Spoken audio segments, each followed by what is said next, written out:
नमस्ते दोस्तों, जी हाँ, मैं हूं जनता का दोस्त और आपका होस्ट आशीष चौधरी। और ऐसे ही क्राइम की कहानियां लेके हम आते रहते हैं साड़ी। तो सावधान हो जाइए अगर आप भी किसी प्रेम प्रसंग में हैं। जी हाँ, कातिल बड़ा ही शातिर होता है। जी हाँ, जिसे कातिलाना हमला कहना पड़ता है। जी हाँ, पनवेल के शाखा नंबर 2, जी हाँ, गुन्हे शाखा, वहाँ पे जो है वो किस तरह से एक लाश बरामद हुई और उस लाश से किस तरह से पुलिस सूंघते सूंघते जूते तक पहुंची और जूते के आगे के बाद आरोपी जो है वो पकड़े गए हैं। अभी ये देखने वाली बात है कि ये किस प्रकार से घटता है। आप लोगों को सिर्फ और सिर्फ सावधान रहना है। दिखाने का मकसद है आप सावधान रहें,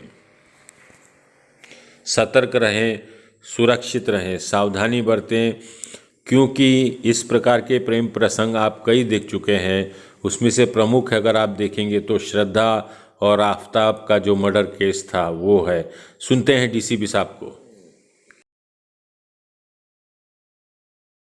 14 दिसंबर 2022 का इंसिडेंट है। एक अनआइडेंटिफाइड लेडी की डेड बॉडी, जिसका एज 25 to 30 के एज ग्रुप में है, ऐसी धामनी करके एक विलेज है, उसके रोड पर एक ब्रिज के नीचे पड़ी हुई है। इसकी जानकारी मिलने के बाद पनवेल तालुका पुलिस स्टेशन में मर्डर का ऑफेंस रजिस्टर हुआ।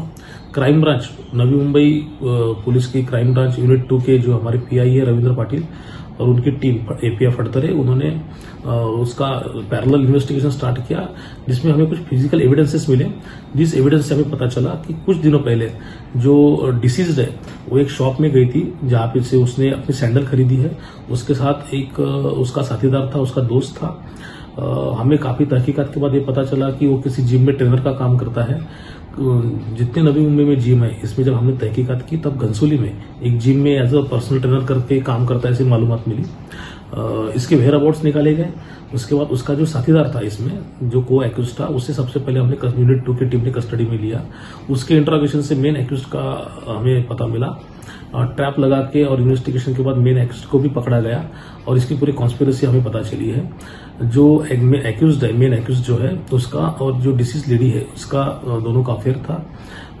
डिसीज लेडी ने, जो एक्यूज्ड है वो मैरिड है और डिसीज लेडी ने उसके पीछे शादी करने के लिए हमेशा वो पीछे लगती थी। इसकी वजह से गुस्से में आके उसने उसको स्ट्रैंगुलेट किया और उसका मर्डर करके उसकी डेड बॉडी जो है वो एक सेक्लूडेड प्लेस है, जहाँ पे कोई कंप्यूटर्स जाते आते नहीं है, ऐसी जगह पे जाके उसे फेंक दिया। जो सामने रीजन आया इसमें यही समझ में आता है कि दोनों का लव अफेयर था।